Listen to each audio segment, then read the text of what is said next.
Welcome to the MSDW podcast. I'm Jason Gumpert, editor at msdynamicsworld.com. And on this episode, we check in with Alex Meyer of FastPath, who is closing out 2019 on a high note. He just released a new edition of his book, Microsoft Dynamics 365 Security and Audit Field Manual, along with co-authors Andy Snook and Mark Polino. And he was recently named a Microsoft MVP for the first time. We talk with Alex about the new edition of the book and how his own views around Dynamics 365 for finance and operations are evolving as the product undergoes changes to licensing and adds more Power Platform touchpoints. Some best practices remain unchanged, she says, but other areas will require new planning and preparation. This episode of the MSDW podcast is sponsored by Sana Commerce. Are you ready to unleash the full potential of your Microsoft Dynamics ERP? You need an e-commerce solution that leverages the integral data in your ERP to build out a sophisticated web store. That solution is Sana Commerce. With Sana's integrated approach to e-commerce, you can have a more advanced web store that leverages real-time ERP data and is up and running in just a few short weeks. Interested in more about what Sana Commerce can do with Microsoft Dynamics? Go to www.sana-commerce.com. That's www.sana-commerce.com. All right. Well, Alex Meyer, thanks for joining me today. Congratulations on the new book that's coming out, Dynamics 365 Security and Audit Field Manual. Yeah. Thanks, Jason. Thanks for having me today. So this is not the first, your first go around with writing about security and audit interests as it relates to AX or now finance and operations. This is actually kind of an updated version of a book you wrote, sometime in the past, right? And it's something we've talked about in years past, I guess. Yep, absolutely. This is the third version that we've came out with, and it's been updated. As Microsoft is updating finance and operations, we've kind of updated our book along with it to include any new feature releases around security reporting, as well as just best practice from that perspective. So yeah.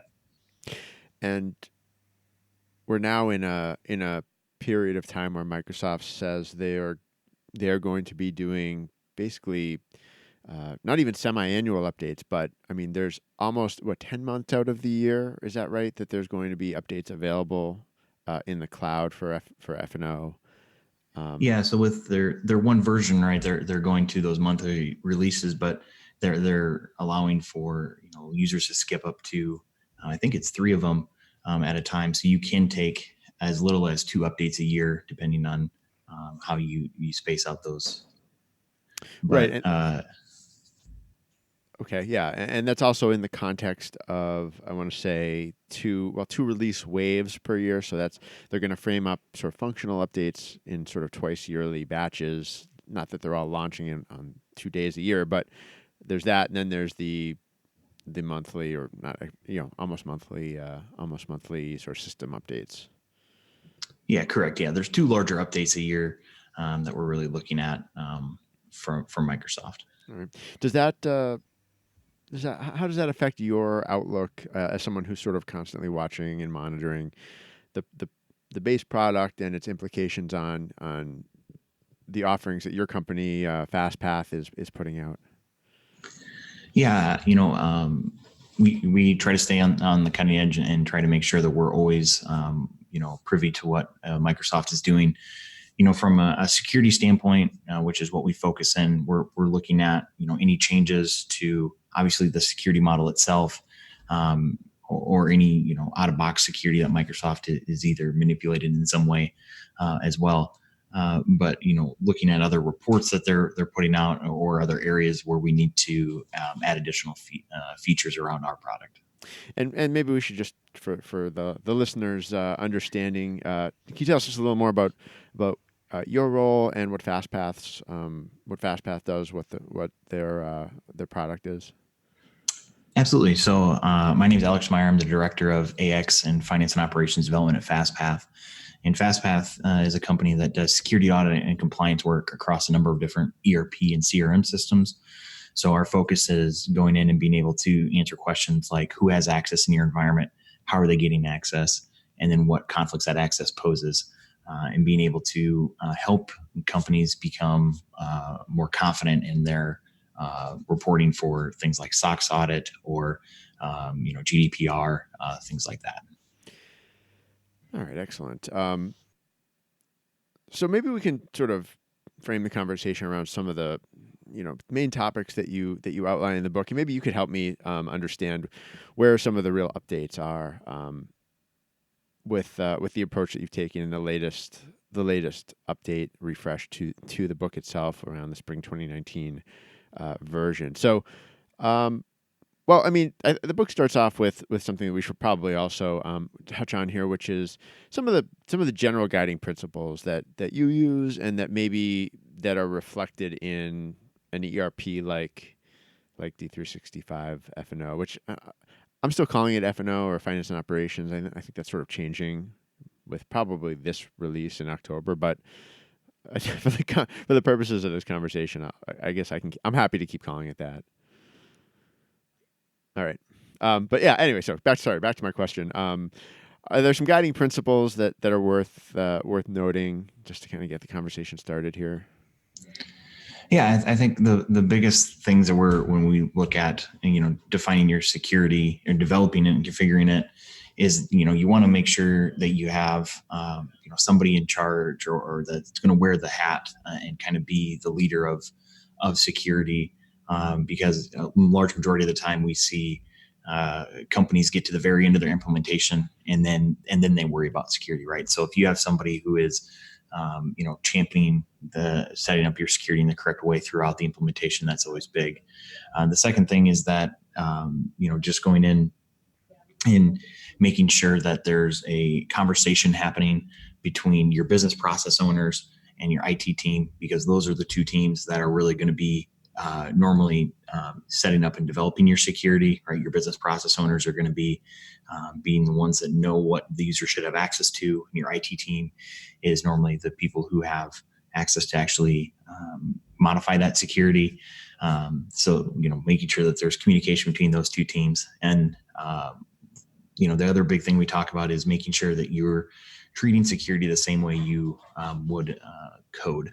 And what we mean by that is that it should follow the same process of being promoted from your development test environment to QA, UAT to production. It should follow the same path that your code does throughout the implementation. We see a lot of times where people want to try to go in and make modifications in production, to their security. And, when you frame it in the mind of treating it like code, it makes more sense to actually go through the normal flow process. Yeah, that's an interesting concept, and it does make sense to treat security as code in that way. It also makes me think about the tools that go into code and things that Microsoft is introducing with F&O. Like, I don't know. I believe they're introducing more regression analysis tools, right? As a result of the one version model. Are there other sort of tools, methods that are built into F&O that you are typically looking at? Yeah, I think the biggest one that we use, that we tell people to use and that we use internally at FastPath is the idea of using task recordings. Normally those are done when, for either testing or for documentation purposes. But one of the side effects for those is you actually can pull out the securable objects that are used during a particular task recording and use that to help set up your security. And so that's when we refer to trying to set up least privilege security. That's the methodology that we use to do that. And so the idea is that you want to try to kind of document out the tasks that a user would perform in the system with these task recordings, and then use those as the building blocks to actually set up your security. And you're talking about the sort of built-in task recorder that comes with it? Absolutely. Okay, yeah. Yep. Yeah, that tool has really, I think we had I've seen a couple of demos of it. I think we had Murray Fife from Microsoft do a presentation on it once. It's really, it's a pretty cool tool, and that's interesting to hear that you can use it for those purposes too. All right. I know when you're not sort of putting books out, you're also writing a lot about security, and I imagine some of the same topics have made it into the book. But I was reading something recently that you wrote about sort of field level security, which to me is really, I mean, that's another finer grain level of control that some people might want. Can you talk about that and how it enters into? Is that enter into most companies' security needs, or is that pretty specialized? You know, I would say that field level security is definitely part of like a second wave of security, right? Because it is such finer grain. Normally, you'll see companies going in and securing, the forms itself or the menu item displays itself first, and then they could get down into the table and field level. As they actually go through and start and using the tool that way. But the idea with field level security, kind of like you alluded to, is being able to lock down or allows interactions with certain fields on a particular form. So when you're getting down to that level, normally it's pretty fine grained on we want the user to be able to do X but not Y on a particular form. All right. I touched on this earlier, but maybe I should just revisit it. So, it appears that with D365 Finance and Operations, the licensing is going to change relatively soon here, and there's going to be sort of a finance product and a supply chain management product. Really, from tell me if you understand differently, but I think it's really just a licensing change that they'll be sort of licensed separately, even though I don't think it really, at this point anyway, changes the code base significantly or what's deployed. Does that? I know licensing can be a consideration when it comes to security in terms of who has access to what. Um, is that something you're watching, and do you see any other ways that customers should be on the lookout for an impact from a change like that? Yeah, and that's a very large change coming from the licensing standpoint. And we do at FastPath, we do a lot of reporting around licensing at the user role duty privilege level, specifically because it's connected directly to security, right? Because you are looking at the entry points of security and determining the license that go there. Um, you're exactly correct. From my understanding, that there's going to be the same code base. It's literally just a licensing change on that. But there's going to be some a crossover, right? When we're going from the old current way where we're looking at, operations, activity, and team member licenses, and moving to still having the activity and team member, but then splitting out the operations licenses into different endpoints or different licensing types based on the endpoint that you're using. And so that's absolutely something that we're looking at going forward.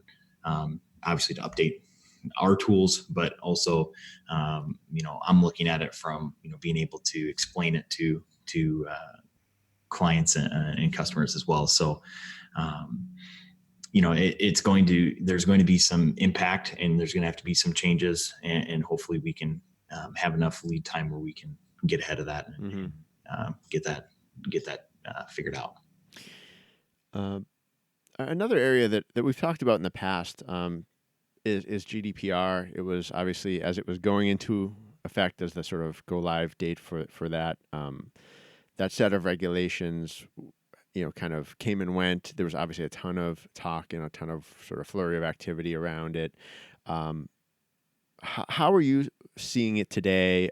Are there updates or observations that you can share about how your clients or maybe F&O customers overall seem to be abiding by it or adjusting to what it really means for them? Yeah, and I think like you mentioned, that Microsoft had a big push right before the regulation went into effect, adding features and functionality around that area, right? So you can go and do things like the person search report in F&O now to figure out where that data resides. Every field in F&O has a content type on it, so you can actually label the fields on what's going to be under GDPR and what's not. So there is, that ability to kind of help you determine where that resides. And then the biggest thing for clients is being able to know where information that could be deemed under GDPR is actually residing in their environment, and just exposing that information to them. I guess that's the biggest thing that we can do at FastPath to help clients. And then one of the things that we always kind of talk about when we're doing sessions, regardless of the audit compliance, is that it's based around people and process, right? So if you have a process put in place and you have the people that are following that process, it doesn't matter if you're trying to follow GDPR or SOX or any other regulation. That's kind of the idea that you want to have in your organization. Should mention also, you do outline some of these concepts and specific tools and capabilities of, I guess, of the core product itself in the book, Security and Audit Field Manual. What about real world sort of situations that companies have found themselves in with regard to GDPR being queried by employees or by previous past employees or previous clients that want to know their sort of data situation? I'm not sure the right term for it, but sort of like how much of their data a company has. Have you heard much about companies being pressed on that?